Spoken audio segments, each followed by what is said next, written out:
배웠죠. 믿음은 무엇인가? 첫째, 하나님께 기대는 것이다. 또 하나님을 기다리는 것이다. 그리고 눈에 보이는 것이다. 그리고 지난주에는 주제가 뭐였습니까? 복이었습니다. 복. 복은 무엇입니까? 첫째, 하나님이 주시는 것이다. 두 번째, 하나님과 가까이 있는 것이다. 세 번째, 보여줄 밭이 있는 것이다. 그랬습니다. 복과 무릎이 한 단어라 그랬습니다. 그래서 지난주에 숙제 내드렸는데 기억하십니까? 집에 무릎의 자리 하나를 좀 정해 보시라 그랬습니다. 그래서 하루 1분이라도 거기서 좀 무릎을 꿇어 보시라 그랬습니다. 그 아무것도 아닌 그 작은 무릎의 자리가 우리를 하나님 가까이 붙들어 준다 그랬습니다. 자, 오늘 세 번째 주제인데요. 세 번째 주제는 회개입니다. 회개란 무엇인가? 자, 여러분 지난주에 예수님이 산 위에서 하신 첫 번째 설교, 자, 산상수훈 첫 주제가 복이었다고 말씀드렸습니다. 기억하시죠? 그런데 사실은 그 설교보다 복을 말씀하신 그 설교보다 먼저 하신 말씀이 있습니다. 예수님이 세상에 오셔서 제일 먼저 외치신 한마디가 있었습니다. 그것이 오늘 본문인데요. 마태복음 4장 17절입니다. 우리 같이 한번 읽어볼까요? 자, 시작. 이때부터 예수께서 비로소 전파하여 이르시되 회개하라 천국이 가까이 왔느니라. 예수님의 그 공식적인 첫마디가 회개하라였습니다. 회개하라. 하나님의 아들 예수님이 30년을 기다려 마침내 입을 여셨는데 그 첫 단어가 회개였다는 거죠. 얼마나 중요하면 첫 번째로 말을 했겠습니까? 그래서 회개는 천국 문의 손잡이라고 할 수 있습니다. 이 손잡이를 잡지 않고는 천국 문이 절대로 열리지 않습니다. 그리고 회개에는 또 하나의 비밀이 있는데요. 사랑받는 것과 신뢰받는 것은 다르다는 것입니다. 자, 사랑받는 것과 신뢰받는 것이 다르다 그랬는데 이렇게 설명해 보겠습니다. 부모는 자식을 다 사랑합니다. 그죠? 부모는 자식을 다 사랑합니다. 10손가락 깨물어서 안 아픈 손가락이 없죠. 그런데 그 자식들 중에 부모가 신뢰하는 자식은 따로 있습니다. 맞죠? 큰 일을 맡길 자식, 중요한 일, 사업을 맡기고 도장을 맡길 자식은 따로 있는 거죠. 하나님도 그렇다는 것입니다. 하나님은 우리 모두를 다 사랑하십니다. 그죠? 그러나 하나님이 신뢰하셔서 일을 맡길 사람은 따로 있다는 것입니다. 그러면 하나님이 어떤 사람을 신뢰하실까요? 하나님이 어떤 사람을 신뢰하실까요? 정답은 회개의 삶을 사는 사람입니다. 회개의 삶을 사는 사람. 혹시 잘못된 길로 가도 사람이 어떻게 잘못된 길로 안 갈 수가 있겠습니까? 혹시 잘못된 길로 가도 적시 돌아서는 사람을 하나님이 신뢰한다는 거죠. 그 사람에게 하나님이 큰 일을 맡기십니다. 자, 그런데 여기서 우리의 고민이 시작되죠. 우리의 고민. 우리가 회개를 안 하는 사람입니까? 여러분 회개를 안 하시는 분이세요? 수없이 회개합니다. 예배 때마다 회개하고요. 기도 때마다 회개하고 부흥회 때는 눈물까지 흘리며 회개합니다. 그런데 이상한 것은 그렇게 회개를 많이 했는데도 왜 삶은 그대로일까? 이거 참 수수께끼입니다. 작년에 회개한 죄를 올해도 회개하고요. 10년 전에 회개한 잘못을 지금도 반복하고 있습니다. 왜 그럴까요? 무엇이 문제일까요? 자, 오늘 이 문제를 풀어보도록 하겠습니다. 자, 회개가 무엇이냐고 물으신다면 세 가지로 대답할 수 있습니다. 회개는 첫 번째가 돌아서는 것입니다. 돌아서는 것. 여러분 먼저 단어부터 좀 정리해야 됩니다. 자, 구별해야 될 두 단어가 있는데요. 자복과 회개입니다. 자복과 회개. 이 둘이 다르다는 것을 알아야 됩니다. 자복이 무엇입니까? 자복. 자는 한자로 스스로 자입니다. 스스로 자. 복은 무엇입니까? 이거는 인정할 복입니다. 인정한다. 그러니까 자복은 스스로 죄를 인정하는 것입니다. 하나님, 제가 잘못했습니다. 이것이 자복입니다. 하나님, 다시는 안 그러겠습니다. 말로 약속하는 거죠. 그러니까 자복은 입으로 하는 것입니다. 말로 하는 것입니다. 그러면 회개는 무엇입니까? 회개. 성경에서 회개는 헬라어로 메타노이아인데요. 이 단어의 본래 뜻은 유턴입니다. 유턴. 방향을 바꾸는 거죠. 북쪽으로 가던 사람이 길이 틀렸다는 것을 알고 즉시 운전대를 돌려서 남쪽으로 방향을 돌리는 것입니다. 입이 아니라 발이 움직이는 것이 회개라는 거죠. 요즘식으로 말하면 이렇습니다. 운전하다가 우리가 길을 잘못 들면 내비게이션에서 소리가 나오죠. 뭐라고 소리가 나옵니까? 경로를 이탈했습니다. 그때 우리는 어떻게 해야 되나요? 경로를 이탈했다고 내비게이션이 말을 하면 어떻게 해야 되나요? 내가 실수했네, 내가 잘못했네 하고 계속해서 그 방향으로 가는 사람이 있습니까? 그런 사람은 없습니다. 즉시 핸들을 돌리죠. 방향을 바꾸죠. 빠를수록 좋습니다. 멀리 갈수록 돌아오는 길도 멀기 때문입니다. 하나님은 지금도 우리 인생에 대고 말씀하십니다. 너 경로를 이탈했다. 너 경로를 이탈했다. 그 음성을 듣고 핸들을 돌리는 사람이 바로 회개하는 사람이라는 거죠. 여러분 차이가 보이시죠? 자복은 입으로 하고요, 회개는 발로 하는 것입니다. 한번 따라해 보시죠. 자복은 입으로, 회개는 발로. 자, 회개라는 단어에는 뜻이 하나 더 있습니다. 움켜쥐고 있던 것을 놓아버리는 것입니다. 손에 쥔 것을 피는 것, 그것이 바로 회개입니다. 자, 미움을 움켜쥐고 있었다면 그 손을 펴는 것이 회개입니다. 욕심을 움켜쥐고 있었다면 그 손을 펴는 것이 회개입니다. 하나님, 저는 저 사람 미워합니다. 죄송해요. 그러면서 계속해서 미움을 품고 있다면 그것은 자복이지 회개가 아닙니다. 그러니까 미움을 내려놓아야 회개가 되는 거죠. 여러분 전도하다 보면 이런 분이 계십니다. 제가 교회는 가고 싶은데요, 저는 죄가 많아서 못 가요. 그런 분이 있습니다. 겸손한 말 같지만 그것은 마치 저는 때가 많아서 목욕탕에 못 간다는 말과 같습니다. 때가 많을수록 가야 할 곳이 목욕탕이죠. 죄가 많을수록 가야 할 곳이 교회죠. 그런데 많은 사람들이 자기가 죄인이라는 것은 인정합니다.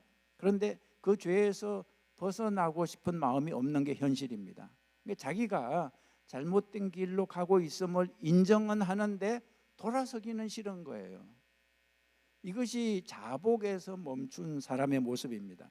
어떤 도둑이 가게에서 물건을 훔치다가 주인에게 발각됐습니다. 싹싹 빌었어요. 잘못했습니다. 다시는 안 훔치겠습니다. 주인이 용서해 줬습니다. 그런데 다음 날 또 훔치다가 걸렸습니다. 자, 이 사람이 어제 무엇을 한 것입니까? 자복한 거죠. 잘못을 인정했고요, 다시는 안 그러겠다고 약속도 했습니다. 그런데 회개는 안 했습니다. 발이 돌아서지 않았습니다. 우리의 회개가 대부분 이 도둑의 회개와 같다는 거죠. 주일에는 자복하고요, 월요일에 다시 훔치는 거죠. 미움을 다시 훔치고요, 험담을 다시 훔치고, 거짓말도 다시 훔치고. 여러분 작심삼일이라는 말이 있죠. 결심한 게 3일을 못 간다는 말인데요, 근데 어떤 분이 작심삼일을 이겨내는 법을 냈다 그랬습니다. 3일마다 결심하면 되는 거 아니냐고. 뭐 웃자고 한 얘기지만 우리의 회개가 꼭 이 모양입니다. 3일마다 회개하면 꼭 회개한 사람처럼 보이는데, 근데 그것은 회개가 아니라 자복의 반복입니다. 그러면 이렇게 질문하겠죠. 그러면 자복 같은 건 필요 없나요? 자복은 필요 없나요? 여러분 자복도 필요합니다. 자복은 회개의 출발점입니다. 자복을 하는 것은 좋은 겁니다. 죄를 인정하는 것은 좋은 일이죠. 다만 행동으로 연결이 돼야 한다는 거죠. 여러분 성경에 이런 얘기 나오잖아요. 아버지가 심부름을 시킬 때 어떤 아들은 네 알겠습니다 하고 대답했습니다. 네 하고 대답하는 것은 좋은 일입니다. 그런데 대답만 하고 아버지가 시키는 일은 하지 않았습니다. 그러면 아무 소용이 없는 거죠. 자, 입으로 자복을 하고 그 다음에는 몸으로 회개를 해야 한다는 거죠. 자, 여기서 하나 더 깊이 들어갑니다. 그러면 회개는 행동만 바꾸면 끝나는 것입니까? 그것도 아닙니다. 자, 비유를 하나 합니다.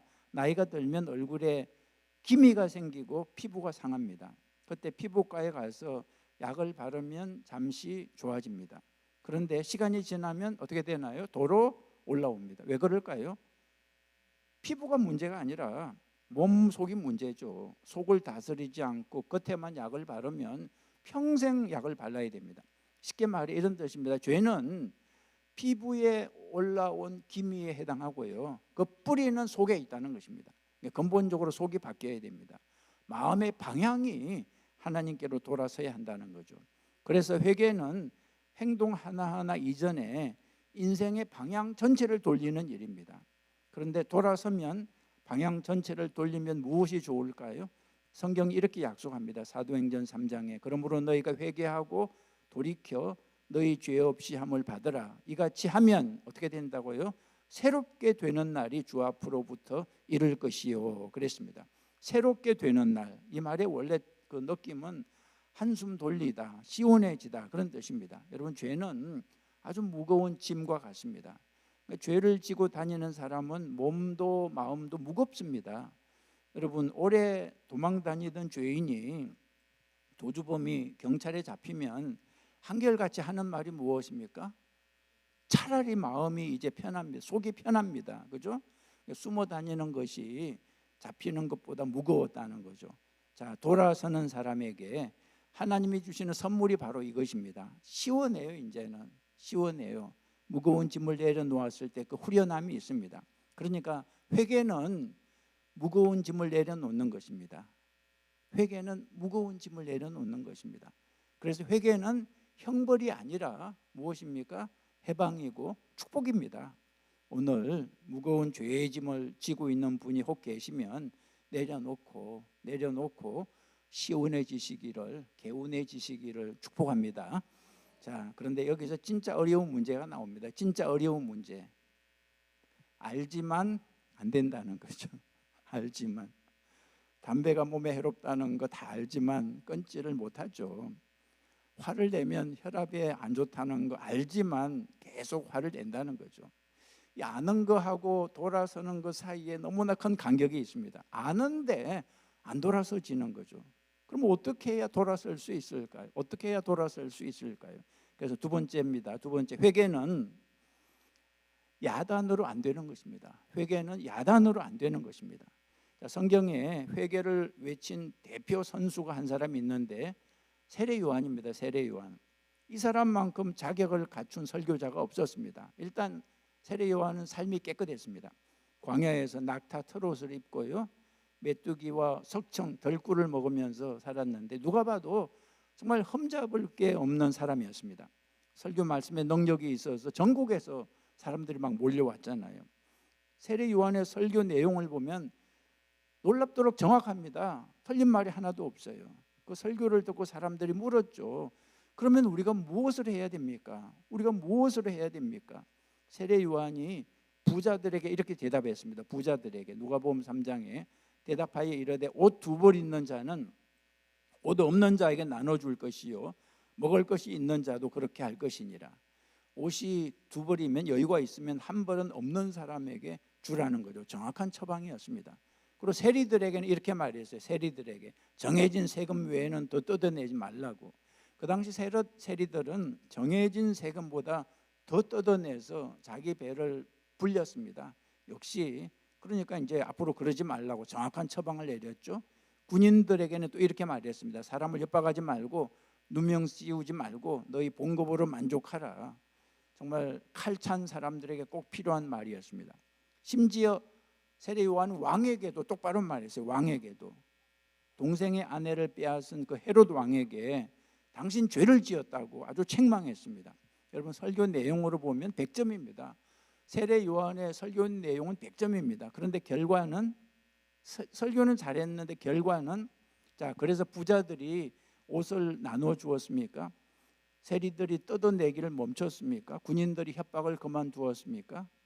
자, 사람들이 요단강에 와서 죄를 자복하고 세례까지 받았습니다.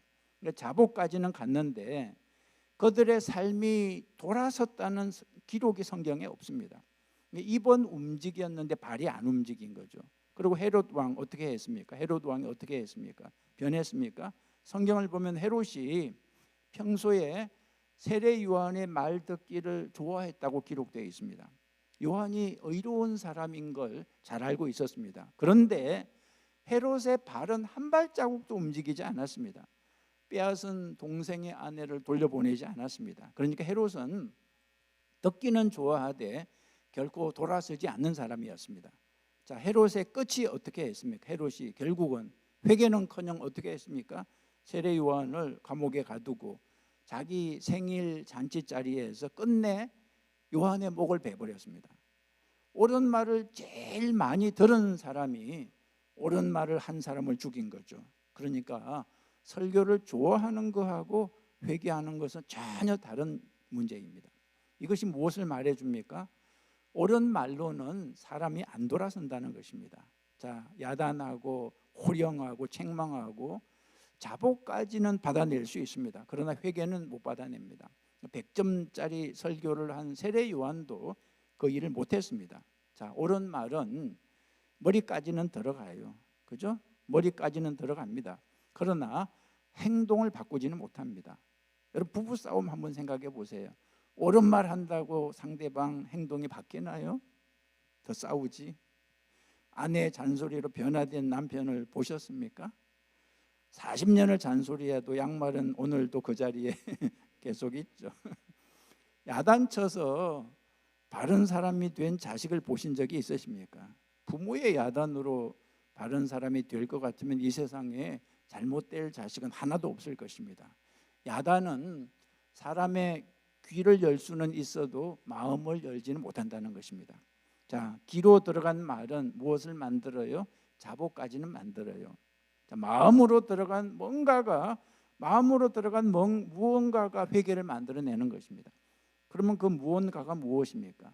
세례 요한이 갖지 못했던 그거, 예수님만 갖고 계셨던 그거, 그게 뭐죠? 그게 오늘 핵심이고 세 번째인데요. 자, 세 번째, 회개는 사랑이 만드는 것입니다. 회개는 사랑이 만드는 것입니다. 그래서 핑크색을 입고 와야 된다니까. 성경에 기가 막힌 비교가 하나 있는데요. 세례 요한이 회개시키려 하다가 실패한 네 부류가 있습니다. 부자가 있고요, 세리가 있고요, 군인이 있고요, 권력자가 있습니다. 그런데 이 네 부류가 예수님 앞에서는 회개하고 삶이 변했습니다. 예수님은 야단도 치지 않았는데, 자, 한 부류씩 한번 살펴보죠. 먼저 부자 중에 아리마대 요셉 기억하시죠? 부자였습니다. 이 사람이 평생 아껴둔 보물이 하나 있었는데 바위를 파서 만든 자기 무덤이었습니다. 당시 부자들은 살아있을 때 자기 무덤을 미리 만들어 두었습니다. 공들여 만든 무덤일수록 아주 귀했죠. 그런데 예수님이 십자가에서 돌아가시자 이 아리마대 요셉이 그 귀한 무덤을, 그 아끼던 새 무덤을 내놓았습니다. 돌아가신 예수님을 자기 무덤에 모신 거죠. 그리고 또 부자 중에 니고데모 기억하시죠? 이 부자는 값비싼 향품을 100건이나 가져와서 예수님의 시신에 발라드렸습니다. 자, 이 두 사람이 어떻게 그럴 수 있었을까요? 자, 아리마대 요셉은 사실 예수님의 숨은 제자였습니다. 숨은 제자. 유대인들이 두려워서 제자인 것을 숨기고 살았습니다. 사회적 지위가 있는 사람이라 바리새인들이 싫어하는 예수의 제자라는 사실이 알려지면 공격받을까 봐 겁이 났던 거죠. 그리고 니고데모는 사내들인 의원이었습니다. 사내들인, 요즘으로 치면 국회의원이죠. 예수님의 말씀을 듣고 싶었지만 남의 눈이 무서워서 캄캄한 밤에 몰래 찾아왔던 사람입니다. 자, 그런데 예수님이 이 겁쟁이들을 어떻게 대하셨습니까? 책망하셨습니까? 너희는 왜 나를 숨기느냐? 부끄러운 줄 알라. 이렇게 책망하셨습니까? 책망하지 않았습니다. 밤에 찾아온 니고데모를 따뜻하게 만나 주셨습니다. 그걸 숨어서 따르는 그 비겁한 아리마대 요셉을 숨은 그대로 품어 주셨습니다. 그들의 그 약한 모습 그대로를 받아주시고 사랑해 주신 거죠. 그 사랑을 받은 두 사람이 나중에 변했습니다. 삶이 변했어요. 더 이상 숨지 않았습니다. 예수님 돌아가신 후에 모두가 보는 그 대낮에 총독을 찾아가서 예수님 시신을 달라고 그렇게 요청했잖아요. 아무도 못하는데, 예수님의 제자들도 다 도망갔는데, 평생 숨어 다니던 사람들이 위험을 감수하고 자기 신분을 드러낸 거죠. 이것이 그들의 회개였습니다. 그러니까 숨었던 발이 이제 돌아선 거죠. 예수님이 이 부자들을 책망한 적이 없습니다. 강요한 적도 없고요. 그런데 스스로 내놓았습니다. 야단으로 못한 일을 예수님의 사랑이 해낸 거죠. 자, 그 다음에 세리 또 생각해보죠. 세리, 여리고에 삭개오라는 세리장이 있었습니다. 백성들의 피를 빨아서 부자가 된 사람이라 온 동네가 그를 미워했죠. 근데 예수님이 말씀하셨습니다. 삭개오야, 오늘 내가 너의 집에 머물러야겠다. 이 한마디 말 때문에 그 여리고 마을이 발칵 뒤집혔습니다. 왜냐하면 세리는 삭개오는 죄인이거든요. 하필이면 왜 삭개오, 하필이면 왜 죄인의 집에 들어가냐고 막 예수님을 비방했습니다. 예수님은 그 욕을 먹으면서도 그래도 삭개오의 집에 들어가셨습니다. 삭개오를 위해서 기꺼이 욕을 먹어 주셨던 거죠. 그날 밤에 삭개오가 회개했습니다. 이렇게 말해요. 제 재산의 절반을 가난한 사람들에게 주겠습니다. 빼앗은 것이 있으면 4배로 갚겠습니다. 여러분 이걸 잘 계산해 보면 절반을 내놓고 남은 절반에서 뭐 4배씩 갚고 그럼 뭐가 남겠습니까? 거의 빈손이 되는데요. 평생 모은 재산을 하룻밤에 다 내놓은 것입니다. 그런데 그 빈손이 된 그 밤이 삭개오의 인생에서 제일 행복한 밤이었습니다. 예수님이 선언하셨죠. 오늘 구원이 이 집에 이르렀다. 예수님은 삭개오를 한 번도 야단치지 않았습니다. 삭개오야, 너 양심도 없니? 너는 강도나 마찬가지야, 이 나쁜 놈아. 한마디도 말씀 안 하셨어요. 그런데 돈을 우상으로 섬기던 삭개오가 스스로 자기 금고를 열었잖아요. 온 동네 손가락질이 열지 못한 그 금고를 예수님의 사랑이 연 것입니다. 자, 그 다음에 군인 보죠. 군인. 첫 시간에 여러분 군인 중에 백부장 기억하시죠? 첫 시간에 그 자기 종을 살리려고 예수님께 달려온 그 믿음 좋은 백부장이 있었죠. 자, 지금 제가 말하는 백부장은 다른 사람인데요. 이 사람은 예수님의 그 십자가 사형의 책임자였습니다. 예수님의 손과 발에 못을 박는 일을 지휘한 사람이죠. 이 사람은 전쟁터에서 잔뼈가 굵은 사람이라 뭐 사람 죽는 거 수도 없이 봤습니다. 십자가에 달린 사형수들 수도 없이 봤는데 그 사형수들은 공통점이 있었습니다. 아주 마지막 기운까지 짜내서 사람들에게 욕을 퍼붓는 것이 악에 바쳐서 그게 사형수들의 모습이었습니다. 그런데 그날 백부장은 평생 처음으로 이상한 광경을 봤습니다. 십자가에 못 박혀 죽는 사람이 욕이 아니라 무엇을 했습니까? 기도를 했습니다. 용서를 했습니다. 누가복음 23장에 이에 예수께서 이르시되 아버지 저들을 사하여 주옵소서 자기들이 하는 것을 알지 못함이니이다. 저들을 사하여 달라고 기도했는데 저들이 누구입니까? 예수님의 손과 발에 못을 박은 사람들, 바로 이 백부장과 같은 사람들이었습니다. 그러니까 죽임을 당하는 사람이 죽이는 자를 위해서 기도한 거죠. 백부장은 그 사랑 앞에서 무너졌습니다. 그래서 예수님이 숨을 거두시는 순간 백부장 입에서 아주 놀라운 고백이 나와요. 마가복음 15장 39절에 예수를 향하여 섰던 백부장이 그렇게 숨지심을 보고 이르되 이 사람은 진실로 하나님의 아들이었도다. 여러분 이것이 얼마나 위험한 고백인지 아십니까? 사형 집행 책임자가 이분은 무죄다, 이분은 하나님의 아들이다, 그렇게 공개적으로 선언한 거죠. 총독의 판결이 틀렸다고 공개적으로 외친 거죠. 이렇게 말하면 자기 목이 당장 날아갈 수 있는데 그렇게 했습니다. 무엇이 백부장을 변화시켰습니까? 예수님의 사랑이 그를 변화시킨 거죠. 자, 마지막으로 강도를 생각해 보겠습니다. 강도는 뭐 성공한 권력자는 아닌데 그러나 힘으로 남을 지배했기 때문에 일종의 두목이었기 때문에 나름 자기 힘을 자랑하는 권력자라고 할 수 있는데요. 자, 예수님 양옆에 강도 2사람이 함께 못 박혔습니다. 성경을 자세히 읽어보면 좀 이상한 점이 하나 보이는데요. 마태복음은 2 강도가 다 예수님을 욕했다고 기록하고 있습니다. 그런데 누가복음은 한 강도가 예수님을 변호했다고 또 기록하고 있습니다. 어느 쪽이 맞을까요? 어느 쪽이? 마태복음이 맞을까요? 아니면 누가복음이 맞을까요? 둘 다 맞습니다. 둘 다. 다만 시간 차이가 있었던 거죠. 예수님은 아침 9시에 못 박히시고 오후 3시에 운명하셨습니다. 6시간이 걸렸는데요. 아침에 못 박힐 때는 2 강도 모두 악에 바쳐서 예수님을 욕했습니다. 그런데 그 후에 6시간이 흘러가면서 한 강도의 눈에 무언가가 들어왔습니다. 바로 옆에서 똑같이 못 박힌 그 예수라는 사람이 원망도 없고 욕도 없고 원수들을 위해서 기도하시는 것을 봤습니다. 그때 충격을 받았죠. 세상에 저런 사람이 다 있어. 저것은 사람의 사랑이 아니야. 그래서 6시간 만에 그 한 강도의 마음이 돌아섰습니다. 그리고 떨리는 목소리를 부탁하죠. 누가복음 23장에 예수여 당신의 나라에 임하실 때에 나를 기억하소서 하니 예수께서 이르시되 내가 진실로 내게 이르노니 오늘 내가 나와 함께 낙원에 있으리라. 평생 강도질하며 살았던 인생이 마지막 6시간 만에 돌아선 것입니다. 이 강도는 세례도 못 받았고요, 성경 공부도 못했고 헌금 한번 못했습니다. 그런데 회개하고 천국 백성이 된 거죠. 무엇이 이 강도를 돌려 세웠습니까? 설교가 아닙니다. 야단은 더더욱 아니고요, 예수님 옆에서 6시간 동안 지켜본 사랑이었습니다. 여러분, 이 강도 얘기가 우리에게 주는 위로가 있는데요, 혹시 여러분 가운데 이런 생각을 하며 사시는 분이 계십니까? 나는 너무 늦었어. 평생 이렇게 살았는데 이제 와서 무슨 회개야? 그렇지 않습니다. 여러분, 이 강도를 보시면 인생의 마지막 6시간에 돌아섰는데도 늦지 않았습니다. 하나님의 시계에는 너무 늦었다가 없습니다. 숨이 붙어 있는 한 돌아서는 그 자리가 새로운 출발점이 되는 거죠. 70에 돌아서도 새로운 인생이고요, 80에 돌아서도 새로운 인생이고, 하나님께는 늦은 회개가 없습니다. 다만 안 한 회개가 있을 뿐이죠.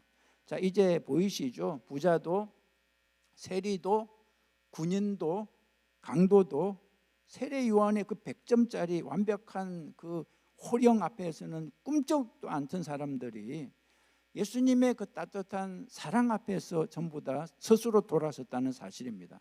한 문장으로 정리하면 이것입니다. 사람을 회개하게 만드는 힘은 책망이 아니라 사랑이라는 것입니다. 사랑이라는 것입니다. 사람은 혼나서 돌아서는 것이 아니라 사랑받아서 돌아서는 것입니다. 사도 바울도 똑같은 길을 걸었잖아요. 바울은 본래 교회를 때려잡던 사람이었죠. 그리스도인들을 잡아 가두려고 230km 떨어진 다메섹까지 원정을 가던 사람이었습니다. 그 길 위에서 예수님이 그를 만나 주셨죠. 그런데 가만 생각해 보면 그 길에는 바울 혼자가 아니라 체포조 일행이 함께 있었습니다. 혼자 그 잡으러 갈 리가 없죠. 그 중에 그날 구원받은 사람 바울 하나였습니다. 바울이 그들보다 제일 착해서? 아니죠. 바울이 제일 악했습니다. 바울이 교회를 제일 심하게 핍박했죠. 그런데도 예수님은 하필 바울을 붙들어 주셨습니다. 바울은 평생 이것이 설명이 안 됐습니다. 왜 하필 나였을까? 바울이 찾은 답은 하나밖에 없습니다. 하나님의 일방적인 사랑 때문이었습니다.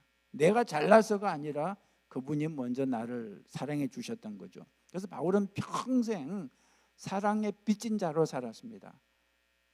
예수님의 사랑에 빚진 사람으로 살았습니다. 그래서 교회를 부수던 그 손으로 교회를 세우며 살았죠. 여러분, 찬송가 중에 하나님의 은혜로, 그런 찬송이 있죠. 하나님의 은혜로. 가사의 내용이 처음부터 끝까지 이런 거죠. 나같이 쓸데없는 사람을 왜 구원해 주셨는지 알 수 없다는 거죠. 알 수 없다, 알 수 없다, 그렇게 고백하는데, 근데 마지막에 가서 딱 하나 확실히 아는 게 나와요. 무엇입니까? 내 모든 형편을 다 아시는 주님이 끝까지 지켜주신다는 거죠.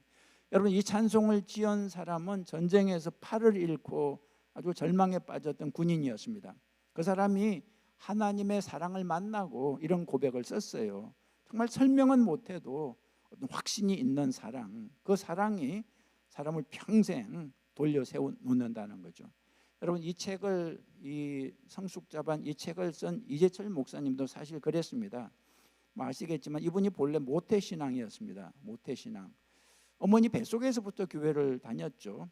그런데 36세까지 어떻게 살았냐 하면 완전 가짜 신자로 살았습니다. 주중에는 완전 세상에 빠져서 타락한 그런 삶을 살다가 주일에만 교회 가는, 하여튼 철저한 썬데이 크리스천이었습니다. 교회에서 회개 설교를 왜 안 들었겠습니까? 수도 없이 들었죠. 그런데 안 바뀌었습니다. 36년 동안 절대 안 바뀌었습니다. 그런데 이분이 책에 정확한 날짜를 적어놨습니다. 1984년 8월 2일 새벽 2시, 그 시간에 자기 인생이 180도 돌아섰다고요. 무엇이 그를 돌려 세웠습니까? 부흥의 책망이 아니었습니다. 어떤 위대한 설교가 아니었습니다. 이분이 직접 고백하는데 자기 아내였다고 고백을 해요. 자기 아내였다고. 아내가 하나님의 사랑을 보여주었기 때문이라고. 그 아내는 잔소리만 하는 아내가 아니었습니다. 하나님의 사랑을 몸으로 살아낸 아내였습니다. 그 아내의 사랑을 보면서 그 사랑 뒤에 계신 하나님을 만난 거죠.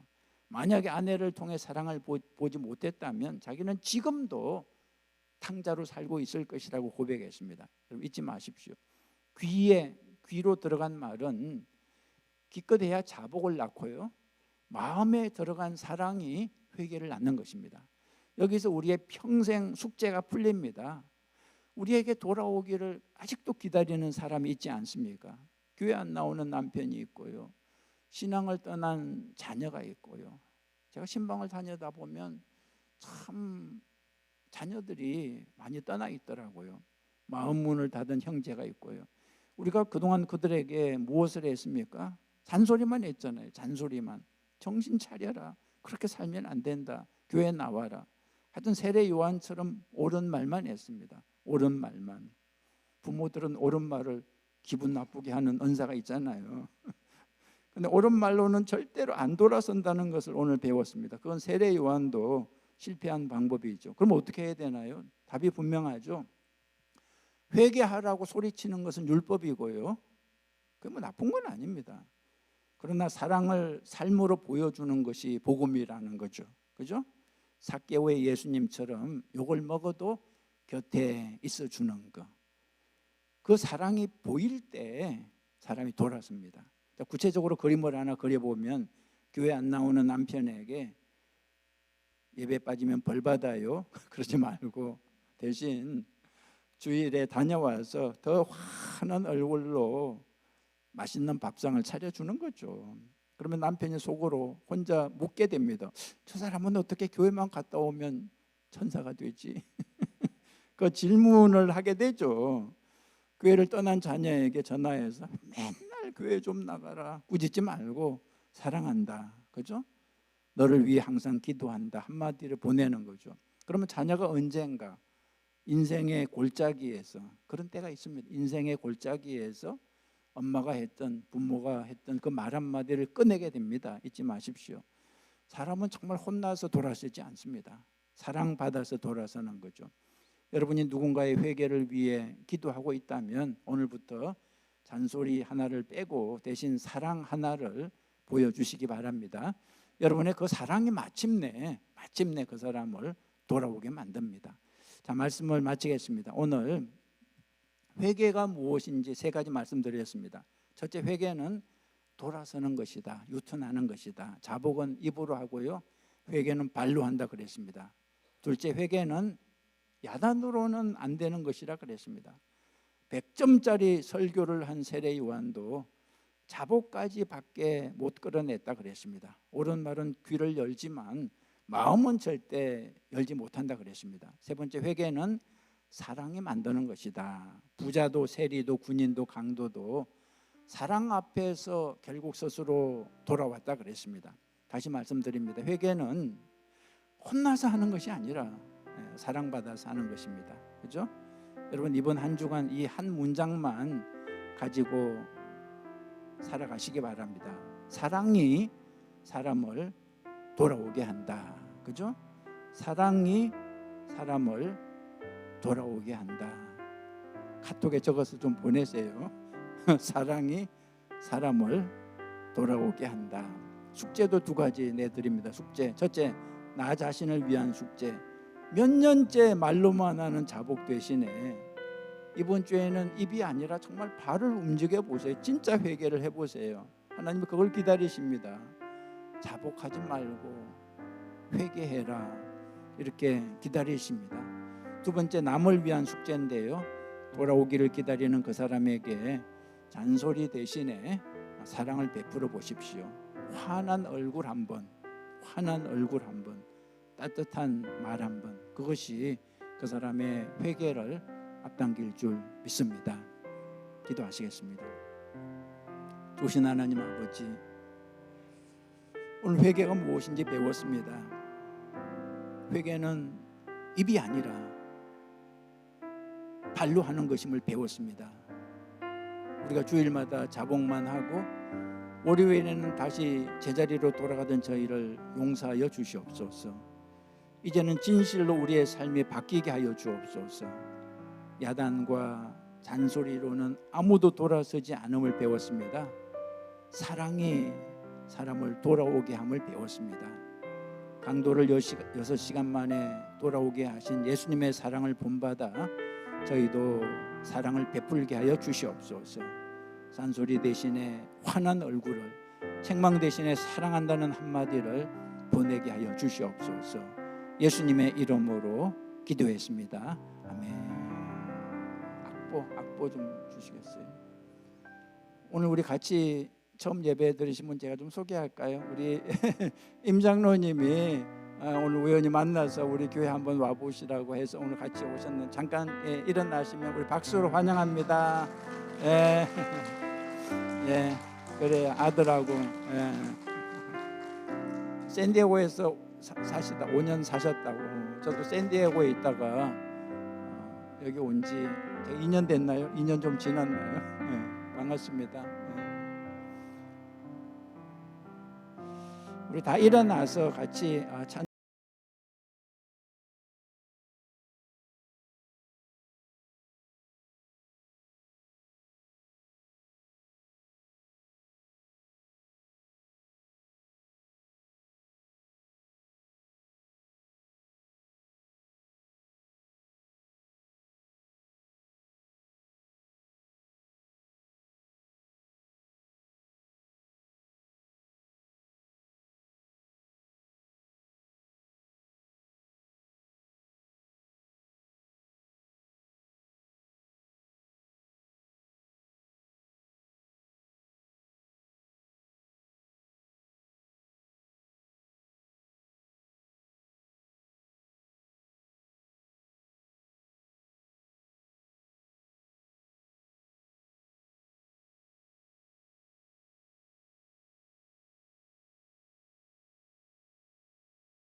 주님 감사합니다.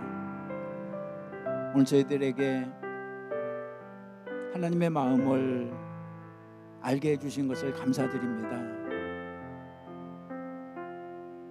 죄인이었던 저희를 오래 참아주시고 기다려주시고 우리를 대신에 십자가에 죽기까지 하신 그 사랑으로 인해서 저희들이 돌아왔습니다. 하나님, 저희들도 주님의 사랑을 배우기 원합니다. 책망으로가 아니라 사랑으로 가정을 변화시키고 자녀들을 변화시키고 또 세상을 변화시켜 나가는 저희들 모두가 되게 하여 주시옵소서. 우리의 따뜻한 사랑이 천국의 씨앗이 되어서